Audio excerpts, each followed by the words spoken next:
Herkese merhaba, Joy Şef'in Akışı'nın yeni bir bölümüne daha hoş geldiniz. Çok istenen bir sos serisi vardı. Aslında o seriye ketçap ve mayonez yaparak başlamıştık. Bugün de bence ketçap ve mayonezden sonra en çok tüketilen soslardan bir tanesi olan barbekü sosu yapacağız. Barbekü sosu dendiği zaman tabii akla ilk gelen ülke Amerika oluyor. Buradaki konumu ve gördüğü değer çok farklı. Türkiye'deki gibi pek değil, çünkü Türkiye'de biliyorsunuz ketçap mayonez gibi tüketiliyor. Burada aslında bir dip sos gibi değil, etlerin lezzetini lezzet katmak için kullanılıyor. Adı üstünde barbeküde pişen etlerin üstüne sürülüp onlara ekstra bir lezzet vermesi için kullanılıyor. Herkesin hemen hemen farklı bir barbekü sos tarifi var. Hani barbekü sosu şudur, bu tarifle yapılır diye bir şey yok. Herkesin kendine uygun bir tarifi vardır. Herkes işte farklı malzemeler kullanabilir. Ben de bu tarif üzerine gerçekten çok uzun zamandır çalışıyorum. Eklemeler yaptım, çıkarmalar yaptım ve sonunda mükemmel o altın oran dediğimiz tarifi bulduk. Defalarca yaptım. Çok sevildi. Arkadaşlarıma tattırdım. Benim yaptığımı söylemeden tattırdım. Çok beğendiler. Nereden aldın bu sosu vesaire dediler. Çünkü Türkiye'de yediğimiz barbekü sosların tadıyla aynı. Birebir hiçbir farkı yok ve inanılmaz bir sos oldu. Gerçekten bu sosu eğer evde yaparsanız tadına inanamayacaksınız. Bunu baştan size söyleyeyim. Baştan da bu kadar iddialı açıyorum videoyu. Şimdi gelelim barbekü sosunun tarihine. Ben oldukça yeni bir sos zannediyordum ama tarihi 15. yüzyıla kadar dayanıyormuş.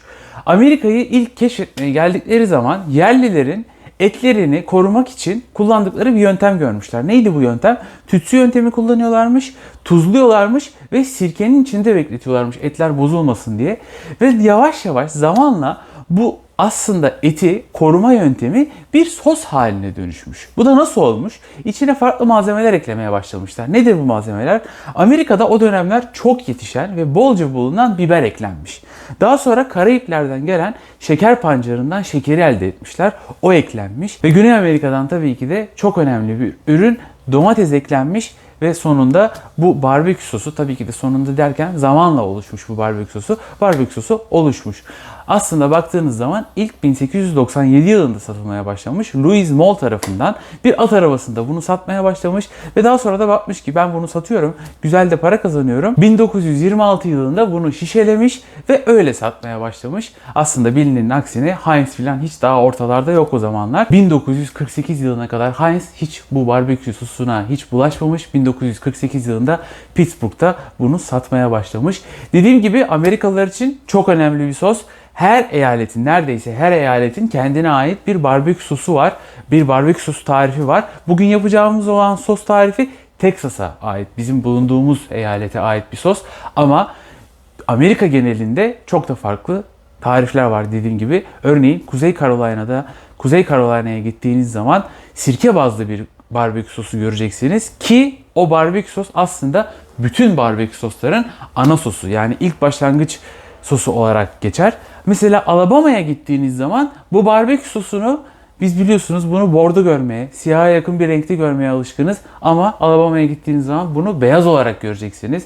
Mayonez bazlı bir sos yapılıyor orada. Batı'ya gittiğiniz zaman ise bambaşka bir sosla karşılaşacaksınız. Lexington adında bir barbekü sosu kullanılıyor. O da işte acı, tatlı ve ekşi tatların beraber oluşturduğu bir sos. Gördüğünüz gibi bayağı bir farklı soslar var. Bugün biz Texas usulünü yapacağız ki bizim damak zevkimize de en çok uygun olan, Türkiye'de de görmeye alışık olduğumuz sos o. Benim de açıkçası en sevdiğim sos o. Biz bugün bunu yapacağız. Şahane bir tarif var önümüzde. Malzemeler önümüzde hazır. Hazırsanız videomuz başlıyor.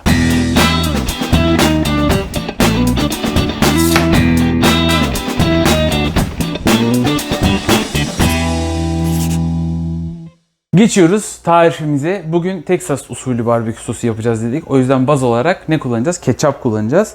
Ama öncesinde yapmamız gereken bir işlem var. Şöyle yarım soğanı ben ince ince doğradım. Ve bunu başta pişireceğim. Nasıl doğradığınız çok önemli değil. Çünkü bunu daha sonradan blenderdan geçireceğiz. Sosumuzun içinde ağza gelmesin diye. Bunu pişirirken tereyağı kullanıyorum. Sosuma güzel bir lezzet verecek. Şöyle aşağı yukarı 1-1,5-2 kaşık kadar bir tereyağını tenceremin içine aldım. Bu arada sosu da bu tencerenin içinde yapacağım. Tek tencereyle de gene işi bitireceğiz. Yağımızı eridikten sonra soğanı hemen içine alıyorum ve bunu renk verene kadar pişireceğim. Şöyle bir karamelize renk istiyorum bunda. O da güzel bir lezzet verecek sosuma. Bu önemli, renk alması. Evet, bu kadar yeterli. Gördüğünüz gibi hafiften bir karamelize ettik soğanlarımızı. Altını kapattım. Ve şimdi ne yapacağız? Hemen blenderımızı alacağız ve bunları blenderdan geçireceğiz. Blenderdan geçireceğimiz 2 malzeme daha var ve ondan sonra blenderla işimiz bitiyor. Soğanları blenderın içine alıyorum. İçine ekleyeceğimiz bir ürün daha var. Ben konserve kullanıyorum ama siz normal pişmiş yani domatesi doğrayıp pişirebilirsiniz de. İçinde de çok az böyle yarım kadar da biber var. Yani bir menemen ağacı gibi düşünün. Bunu ekliyorum. Bu arada gene bütün ben gramajları videonun açıklamalar kısmına ekleyeceğim. Hepsi gram gram yazılacak. Lütfen hassas terazi kullanın. Sos yapıyoruz. Çok hassas bir ürün. En ufak bir değişiklik tadında bir farklılık gösterebilir. Ve hiç tahmin edemeyeceğiniz bir ürün kullanıyoruz burada. Ançoez kullanıyoruz. Bazı sosların hepsinde değil, bazı barbekü sosların içinde ançoezi görebilirsiniz. Türkiye'de var mı bilmiyorum ama burada ben çok yerde gördüm. Ançoez, iyi soslar ançoez kullanıyor. O umami tadını vermek için kullanılıyor. 3 tane küçük boy ançoezi içine attık ve şimdi bunları blenderdan geçireceğiz. Malzemelerimizi blenderdan geçirdik. Şöyle bir püre haline geldiler ve şimdi bunları hemen tencereye geri aktarıyorum. Ve şimdi artık barbekü sosumuzu yavaş yavaş pişirmeye başlayacağız. Şimdi diyebilirsiniz bizim Türkiye'de aldığımız sosların içinde sardalya yok. Nasıl oluyor da lezzet birebir uyuyor? Sardalya tadını zaten bu sosun içinde de almıyorsunuz. Hiç merak etmeyin. Sadece o umami dediğimiz o 5 temel tattan biri olan umami tadını eklemek için koyuyoruz sardalyayı. O ekstra bir patlama yaratacak ağzınızda. Lezzet patlaması yaratacak. Öyle düşünün. Şimdi geçiyoruz bazımıza. Ketçap kullanıyoruz. Ketçabı da içine alıyoruz. Ketçabı da ekledikten sonra geçiyoruz karışımımıza. Şimdi bu karışımın içinde çok şey var. Üzüm pekmezi var, bal var, esmer şeker var, elma sirkesi var, portakalın suyu var, Worcestershire sos var, soğan tozu var, sarımsak tozu var, hardal tozu var, acı toz biber var. Bayağı bir malzeme var. Hepsi açıklamalar kısmında mevcut. Söylediğim gibi. Bir de bir ürün daha var. Türkiye'de bunu buldum. Var. İnternette satılıyor. Tütsü aroması. Tütsü aromasını eklemek isterseniz o size kalmış bir şey. 10 mililitresini aşağı yukarı 40 liraya falan buldum ben, Türkiye'de satılıyor. Biz buraya sadece bir çay kaşığı kadar, bir tatlı kaşığı kadar kullanıyoruz. Yani o size fazlasıyla yetecektir. Birkaç yapım için yetecektir. O yüzden eğer böyle tam harfi harfine uymak istiyorum tarife ve bakalım sonunda ne çıkacak diye merak ediyorsanız alabilirsiniz, kullanabilirsiniz. Tütsü aroması. O da var bunun içinde ve ben şimdi bunların hepsini güzelce çırptım ve tenceremin içine alıyorum. Kısık ateşte aşağı yukarı 50 dakika, 1 saat kalacak. Ne olacak? Bu kaynama noktasına gelecek ama böyle kabarcıklar çıkmayacak, fokur fokur kaynamayacak. Kaynamaya başladıktan sonra hemen kısık ateşi, en düşük ateşi, o küçük göz var ya, o küçük gözün en kısık ateşini alın. O böyle yavaş yavaş böyle yoğunlaşmaya başlayacak, çekilmeye başlayacak aşağı doğru. İçindeki sıvı miktarı buharlaşmaya başlayacak ve güzel, yoğun bir sos elde edeceğiz. Tabii bu sırada da bütün lezzetler birbirine girecek ve lezzetlenmeye başlayacak sosumuz. Yavaş yavaş bu burada fokurdasın. Kendi haline bırakıyoruz. Arada gelip karıştıracağım tabii ki de dibi tutmasın. Ondan sonra bakalım neler olacak. 1 saat geçti ve tekrar birlikteyiz. Sosumuz artık hazır. Ne kadar çektiğini de göstereyim size. Bakın ta nereden başlamışız, nerelere kadar inmişiz. Aşağı yukarı 1-1,5 parmak kadar aşağı inmiş. Kıvamı güzelleşti, tatlar yoğunlaştı ve artık bunu altını kapatıyorum. Ne yapacağız? Şimdi süzeceğiz. İçinde hala tortular var. İşte küçük soğan parçacıkları, karabiber taneleri vesaire olabilir. O yüzden bunu şöyle güzelce bir süzelim. Güzel pürüzsüz bir kıvam alsın. Ondan sonra da şöyle şişeler aldım. Şişelerin içine dolduracağım. Sos şişelerimin içine dolduracağım ve soğumaya bırakacağım. Sıcakken dolduracağım. Çünkü şu an sıcak olduğu için biraz daha akışkan. Soğuduktan sonra yoğunlaşacak. Doldurmam zor olabilir. Şimdi bunu bir tel süzgeçten geçiriyorum.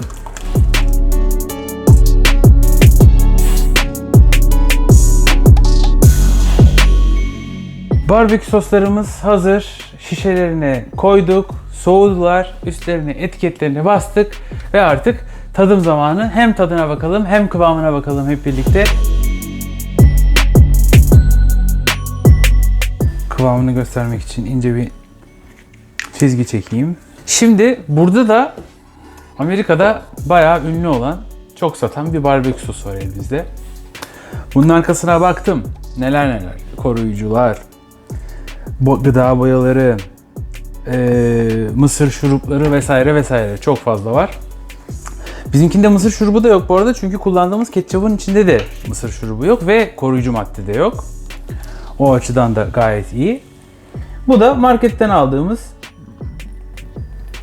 barbekü sosu. İçinde ne var? İçinde karamel boyası varmış. Karamel rengi boyası varmış. Rengini muhtemelen oradan alıyor. Biz hiçbir şey koymadık gördüğünüz gibi. Şimdi artık tadacağım. Müsaadenizle şöyle bir kaşık alayım. Ve tadına bakalım. Değil mi? O kadar yaptık. Tadını ben tabii biliyorum. Bakın şimdi.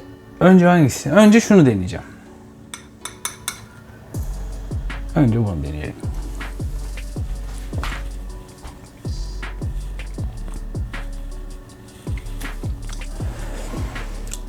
Yani güzel bir barbekü sosu. Kötü de değil. Kesinlikle kötü değil.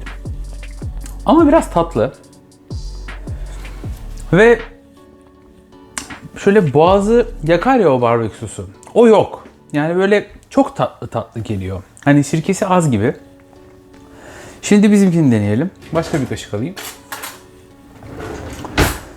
Şöyle ikisini kıyaslamış olalım. Şimdi bakın bunu aldık. Bakın bu arada kıvamını görüyorsunuz. Kıvam gayet iyi.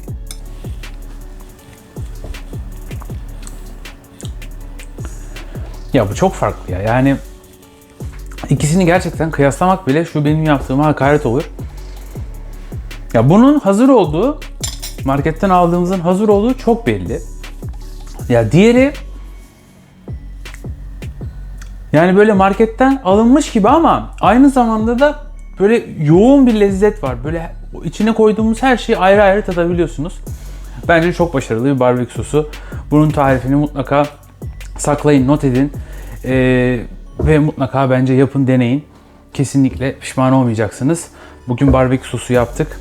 Bu tarz videoların devamı gelecek bu arada. Birkaç tane daha öyle cepte videomuz var. Bilginiz olsun. İlerleyen haftalarda gelecek. Kanalımıza henüz abone olmadıysanız abone olmayı unutmayın efendim. Videomuzu beğendiyseniz beğen tuşuna basmayı ve altta da yorumlarınızı yazmayı eksik etmeyin. Bir sonraki hafta tekrar görüşmek üzere. Hoşça kalın. Kendinize çok iyi bakın.